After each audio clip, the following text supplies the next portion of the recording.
এক শহরে হাবিব নামের এক হাসিখুশি ছোট ছেলে থাকত। একদিন সকালে তার মা তাকে খুব সুন্দর একটি নতুন পোশাক পরিয়ে দিলেন।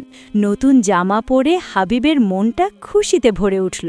সে যখন বন্ধুদের সাথে দেখা করতে এবং পার্কে ঘুরতে বের হয়, তখন রাস্তার পরিচিত সবাই তার দিকে তাকিয়ে থাকে।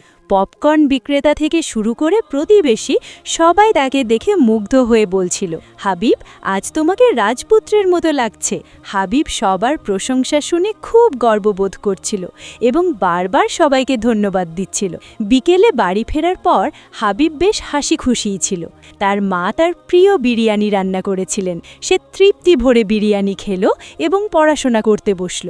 কিন্তু হঠাৎ করেই যেন সব কিছু বদলে গেল। কোনো কারণ ছাড়াই তার শরীর কাঁপতে শুরু করল। প্রচণ্ড সর্দি কাশি আর সেই সাথে তীব্র মাথা ব্যথায় সে কুঁকড়ে গেল। মাত্র কয়েক ঘন্টার ব্যবধানে একটি চঞ্চল ছেলে একদম বিছানায় পড়ে গেল। তার মা ভয় পেয়ে গেলেন যে বিরিয়ানি খেয়ে কি তার বদহজম হলো নাকি অন্য কিছু। এই সময়ে হাবিবের দাদি ঘরে প্রবেশ করেন।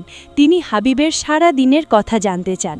যখন তিনি শুনলেন যে রাস্তায় সবাই তার সৌন্দর্যের অনেক বেশি প্রশংসা করেছে, তখন দাদি দীর্ঘশ্বাস ফেলে বলেন, মা, এটি কোনো সাধারণ জ্বর বা ঠান্ডা নয়, এটি হলো নজরের আসর। দাদি তখন হাবিবের মাকে ইসলামের একটি গভীর সত্য বুঝিয়ে বলেন। তিনি বলেন, নবী করিম সাল্লাল্লাহু আলাইহি ওয়াসাল্লাম আমাদের সতর্ক করেছেন যে নজর লাগা কোনো কুসংস্কার নয়, বরং এটি একটি ধ্রুব সত্য। আল আইনু হক।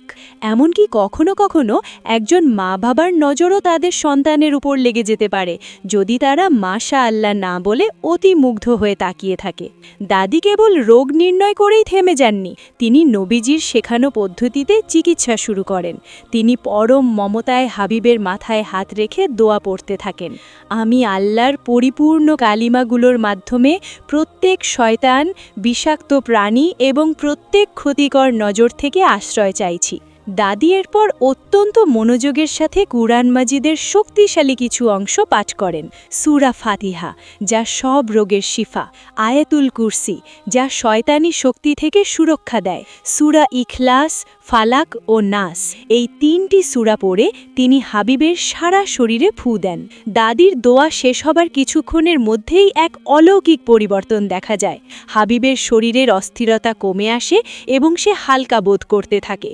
তার মাথা ব্যথা কমে যায় এবং সে গভীর ও শান্তিতে ঘুমিয়ে পড়ে। হাবিবের মা ও বাবা তখন বুঝতে পারেন যে সন্তানদের সুরক্ষা কেবল ভালো পোশাকে নয়, বরং আল্লাহর কালামের সুরক্ষায় নিহিত। এই গল্পটি আমাদের শেখায় যে আমরা যখন নিজের বা অন্যের কোনো কিছু ভালো দেখব, তখন যেন অবশ্যই মাশা আল্লাহ বা বারাক আল্লাহ বলি। এটি আমাদের চারপাশের মানুষের অজান্তেই ঘটা ক্ষতি থেকে বাঁচিয়ে রাখে।